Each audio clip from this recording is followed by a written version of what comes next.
Hello everyone, I hope you're safe and sound at home and managing your time. My name is Vitasta and I'm your host for our brand new series called Between the Lines. The entire travel industry is hit by the pandemic and we know that very well. What we don't know is how well prepared are destinations to welcome their tourists. So that is what we're going to discuss in this series. If you have not already subscribed to our channel, do that because we get you the latest trend in the travel industry at a lightning speed.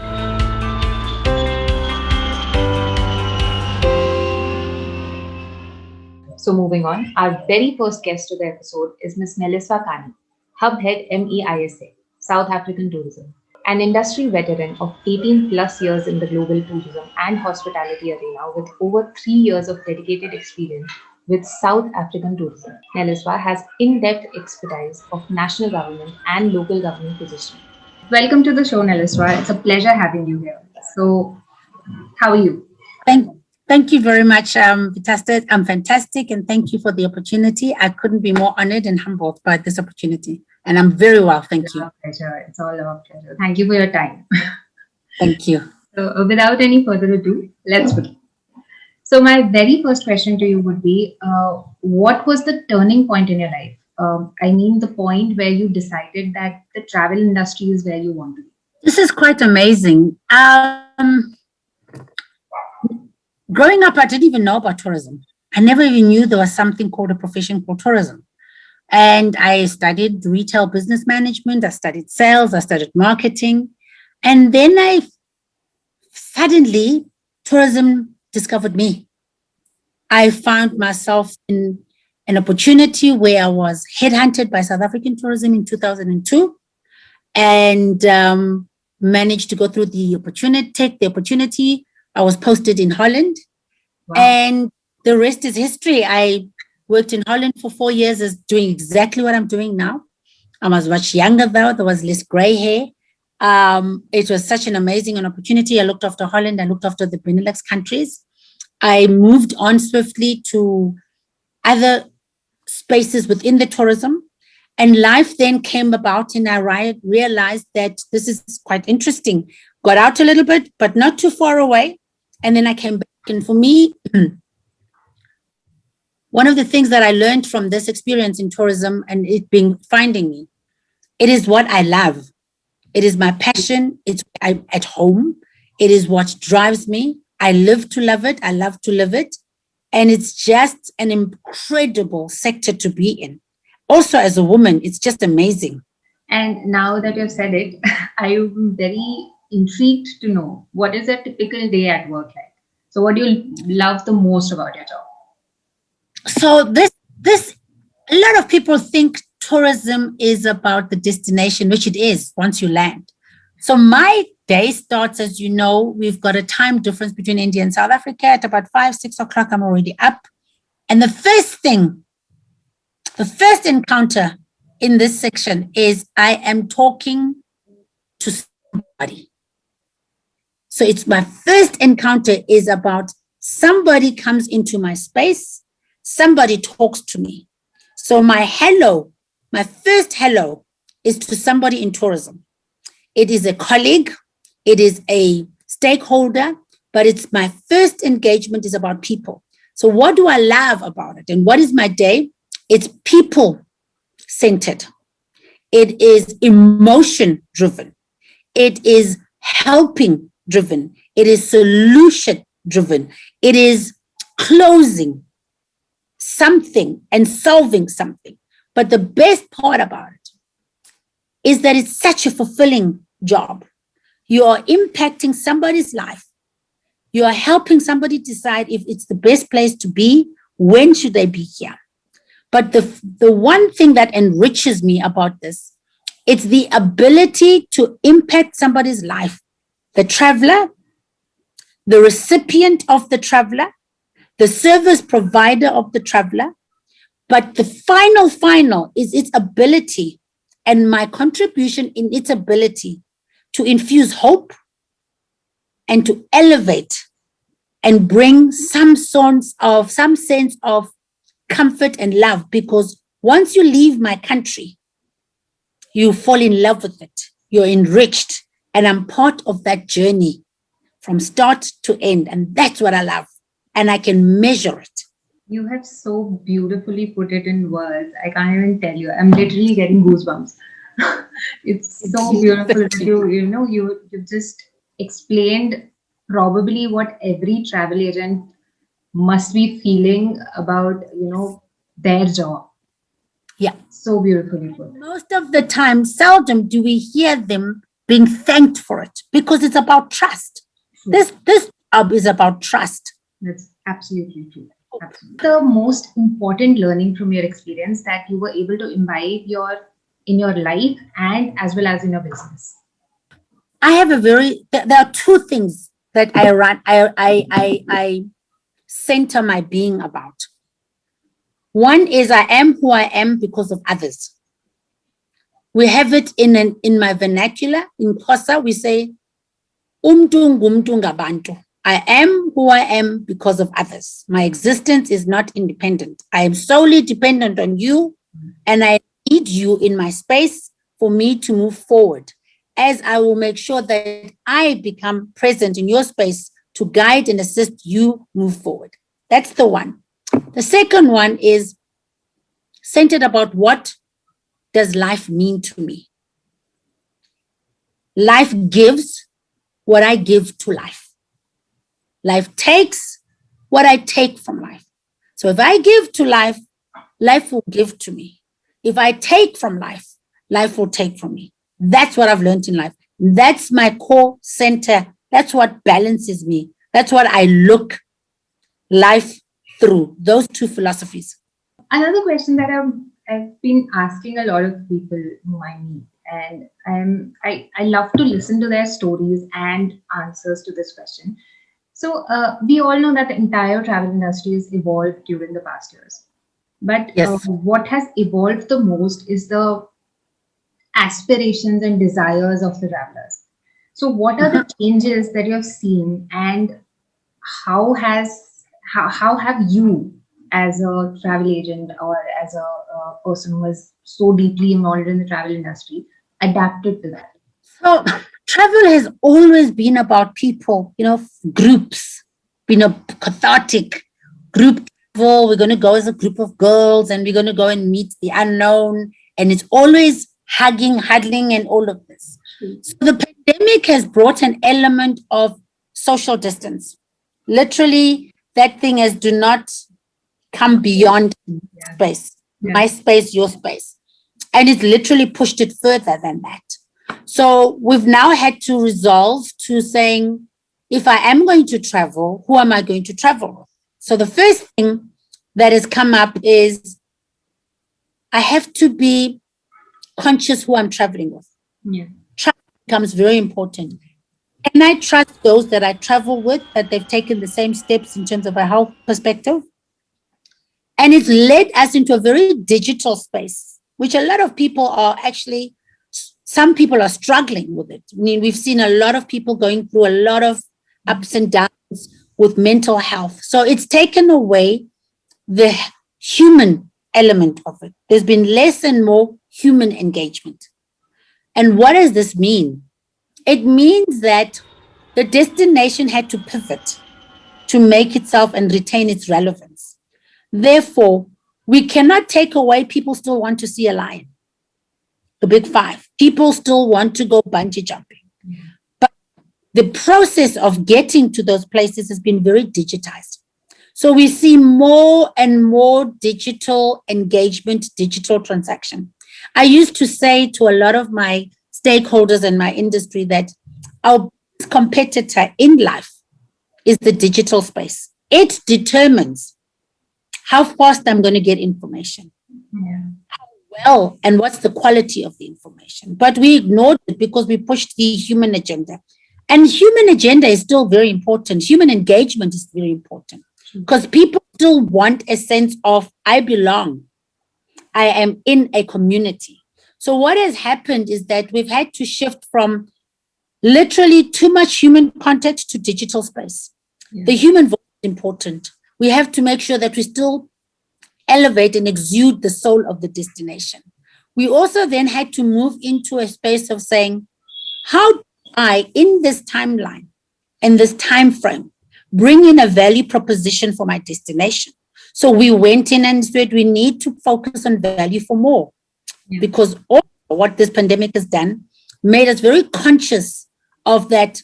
Not all countries are in the same space financially, not all travelers. So it's literally taken a little bit from our pockets.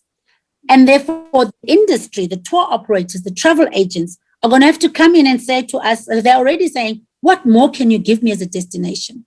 So what we've done as an industry, as a destination, we've gone to our airline partners. Suddenly, you're going to be seeing in India airline tickets of 25,000 rupees a return ticket. You're going to be seeing dual destination promotions where South Africa promotes it's offering with another destination on a 25,000 rupees ticket. We're wanting to make sure that the access airline ticket, the first thing that we must address is the cost of coming to South Africa. So that's very, very important for us. Also making sure that we will be putting South Africa on sale for the consumer as well as the tour operator, so that we make sure that you have a pay. If you're coming to South Africa and you want to pay for one night, you get one night free. If you want to come to South Africa, 20% discount in accessing our key nature reserves, our key iconic places. So we've put a lot of emphasis in terms of value for money. And also, we've also had to learn to prioritize the safety of the consumer, because we had to listen to what they're saying. We had to listen to their agitations. We had to listen to their fears. And therefore, we came up with world-class health protocols of traveling, that when you come in, you've got to be tested. You walk in, there are hotels that you are checked in by robots. There are contactless check-ins that we are having, and you don't have to open the door and touch the door. You can tag and the door opens. So we've really elevated our with the private sector, our standards in terms of health protocols. But the last one is that one of the things that we listened very carefully to the consumer together with the tour operator. They said, we're not coming to the norm. We don't want the norm anymore. We don't want that old itinerary of South Africa. We want something new. We want open space. We want the unknown, the undiscovered. We want authentic South Africa, and also the target market that we're engaging with. They're very socially conscious. So we need to make sure that we look after sustainable, we look at and we're in part of sustainable tourism. So those are some of the few things. So new regions, prioritizing customer safety, their health and protocols, making sure that we are an affordable destination, we add value to the customers, a memorable, authentic experience, and one that has human engagement, but at the request and on the terms and conditions of the traveler.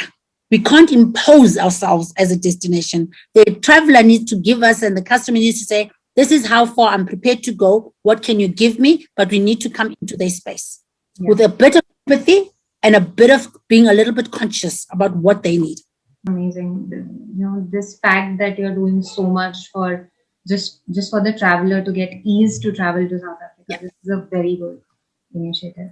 So now that you've just mentioned that COVID has changed the travel industry a lot, the way people travel, the way people even book their travel,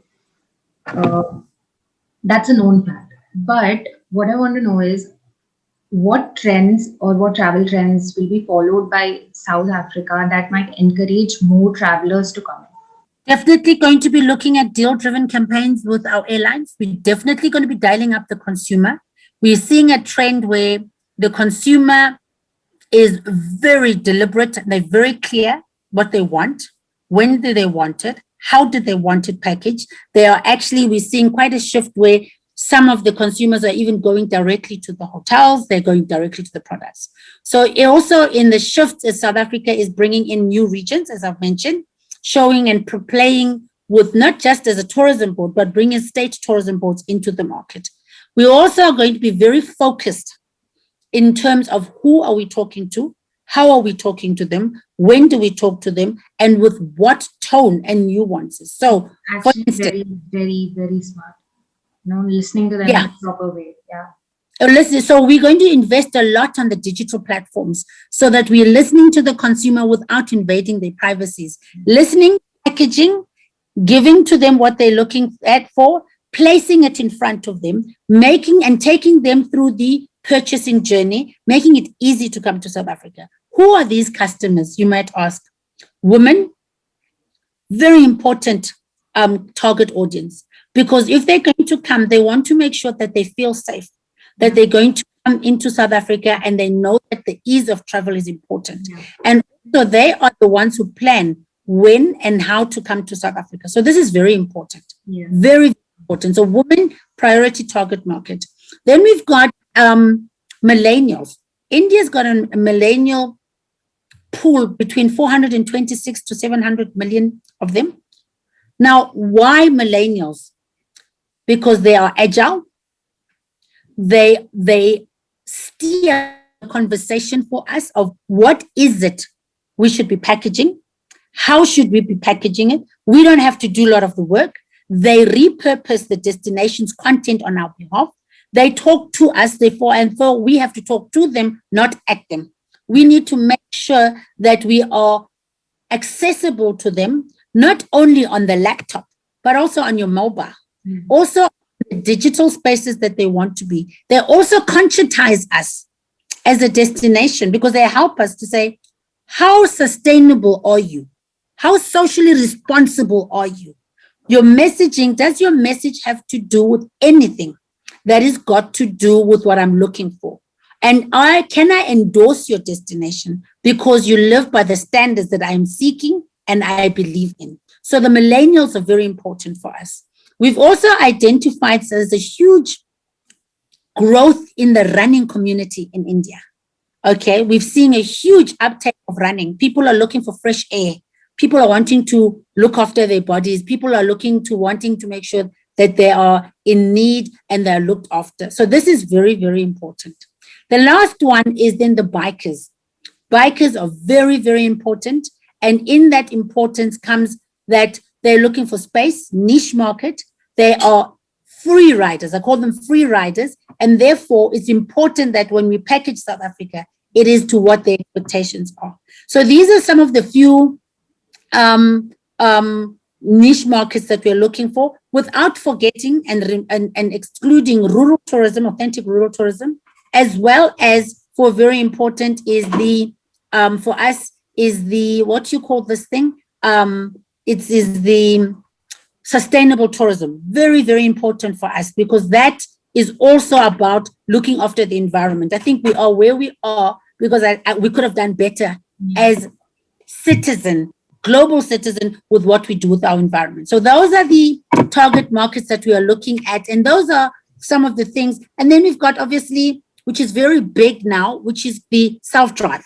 Gone are the days where people want to come in 50 groups of people that don't know who the people they're traveling with. And you've got a whole masala, people saying, and I've seen it with Indians are very community driven and they're very, very, what is the word? Very loyal. The Indian traveler is very loyal to the Indian community and its surrounding. So gone are the days where I want to be in a bus with people I have no idea where they're coming from. But the one that's giving us is going to give us high yields and going to give us numbers and spend for South Africa. The community is what we call MEISA. Meetings, incentives, conventions, conferences, and exhibitions. Those are the guys who are very key to us. In no time, I think there's going to be an interesting balance between leisure and business travel for South Africa. So that's how we are preparing, by being very focused, direct, deliberate, and ensuring that we tweak our conversations to the specific target market. But not only talking to them, allowing them to talk to us. Correct. Travel is like a communication. It's a two-way. True. We got to listen and ask, what is it that they're looking for? Now that you mentioned millennials and young people, I would want to know, in what spheres of the travel industry do you think that young leaders or aspirants can bring a change? This is an amazing question. So I am a mother of a 28-year-old. I always say this, that if we are targeting millennials, they are travelers, they become leaders. They're leaders, they become travelers. Therefore, if we want to engage with this particular segment, it's critical that we bring them into our space, we elevate them. So my belief about youngsters is that seldom do we see them in our space in the travel. 35-year-old leading a huge tourism company. It's seldom, it happens. We need to propagate for this. We need to make sure that this doesn't become a conversation. We need to witness this. And not only just youngsters, young women. This is a very strongly led industry by males. If you were to do the numbers of how many male CEOs are there globally versus how many female CEOs, you'll see the disparity. But the executionists of the travel industry are the women. So we always come down on it. So young women, young millennials need to start coming up in this space. And how is it possible that, what is it that they would have to do? For me, they need to be deliberate in coming into the space. They need to claim this space. They need to do it with diligence. They need to do it with honor. They need to do it in a very savvy, smart way because they've got what it takes. Particularly if we're saying the world is moving digitally. I foresee in the future youngsters who are going to be driving the digital travel space. And we're going to have to conform to that space because they're going to dictate the language and the rules of engagement. But for me, for them to succeed, is the deliberateness that they need to showcase, the interest, hard work they'll have to put in, but they must also come in with honor, never compromising in what they believe and where they come from. Success is never always about the money. It's about the honor and what you exude and what you stand for. Because will always be, we are always judging our business partners and people on what it is they bring to the table. Not only financially, but with integrity, honor as well. And any advice or any message you would want to give the individuals aspiring to be in the travel industry? I'm going to give two advices. We as the elders have to look back our shoulder and ask, where did we come from? And is the girl in the village looking up to me, and am I bringing her up? And the youngster. That's the first one. Because it is no use saying these youngsters don't know anything. We've got to open ourselves to change. To the youngsters that are coming up, they've got to pay the dues. You don't walk into any industry and become a CEO. You've got to pay your dues. You've got to drop a sweat. You've got to make sure you work hard. Be open to learning. Teach us to be understanding of the new generation. And we as the elder generation need to be open, patient, tolerant. And if we can bring those two mindsets together, we've got a winning formula. That's brilliant. That's brilliant. It was a pleasure having you on the show. Thank you for joining. Thank you.